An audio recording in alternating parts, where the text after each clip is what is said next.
Moi, je m'appelle Benjamin Guégué. Je suis un homme de football. Le football m'a tout donné. J'ai été entraîneur de club, équipe nationale junior, directeur technique national, vice-président de la Fédération ivoirienne de football, ancien membre de la commission technique de développement de la CAF, commissaire FIFA. Donc le football, c'est un peu mon milieu.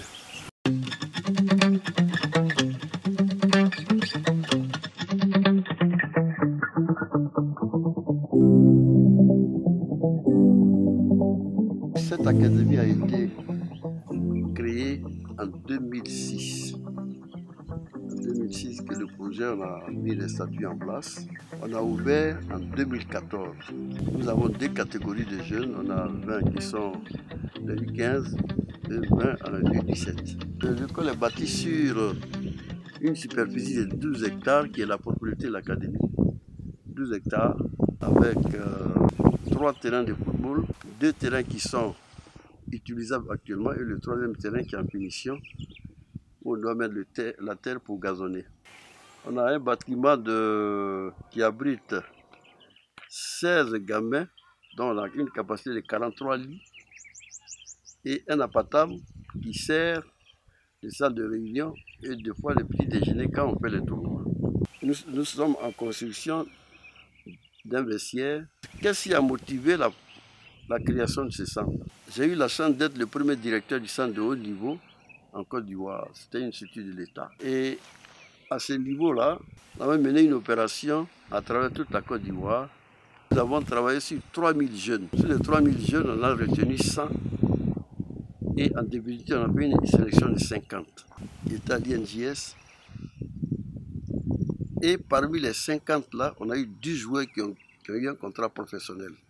Donc ça veut dire que l'opération a réussi. Je veux parler de Gosso Gosso, Diakpa, Yeboah, Guy Landry, Barikader. Je pense que c'est une réussite. Donc j'ai reproduit le même projet.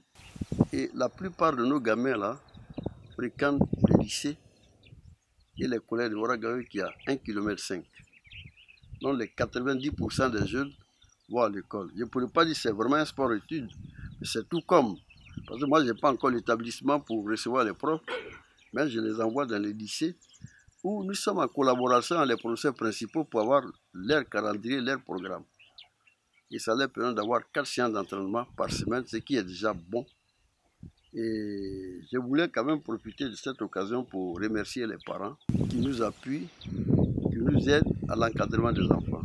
Ce que je voulais préciser et qui est très important, l'Académie Sékou Mogador, l'enseignement est gratuit. Les apprenants ne payent pas. Le football m'a tout donné. Je vais faire quelque chose pour permettre à d'autres jeunes là, de gagner leur vie avec le football. Donc il y a cette philosophie qui m'anime.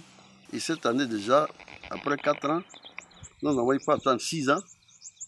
Après 4 ans, bon, on a la chance d'avoir un jeune qui vient d'être appelé en sélection nationale.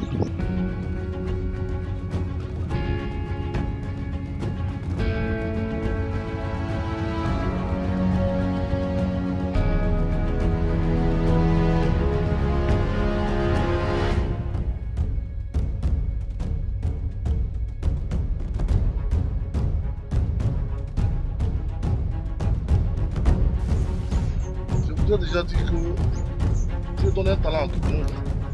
Mais la différence entre ceux qui échouent et ceux qui réussissent, c'est que ceux qui réussissent, ils en veulent plus, ils sont concentrés, ils sont focus. Je voulais vraiment profiter de l'opportunité que vous me donnez pour dire 1000 merci à mon jeune frère, je peux dire à mon fils, Boïs Séverin. Je lui dis merci parce qu'il a eu l'occasion de nous inviter au tournoi de Eric Bailly. Ça a été une tribune, c'est la première fois que les gamins sortaient. Ils étaient complètement dépaysés. Mais tous les gens qui ont assisté ont dit « Ah, ils sont jeunes, c'est des gamins, donc ça veut dire qu'ils vont progresser. » On est allé, on a vu l'esprit, comment ça se passe. Notre deuxième participation, je crois qu'on fera nettement mieux. Tous les ans, il faut qu'on se mette dans la tête pour sortir un gamin. Ça, c'est l'objectif d'un centre de formation. Donc, on essaie d'être près de la réalité Et je voulais remercier tous les parents, tous les gars, le staff technique, les gars qui font des sacrifices. Je ne dirais pas qu'ils donnent des salaires aux entraîneurs, tout et tout, ce n'est pas un salaire. C'est des appuis qu'on apporte. Donc il faut aussi des sacrifices comme moi. Et il leur dit, bon, demain, pourquoi pas s'il y a des retombées, c'est pour tout le monde.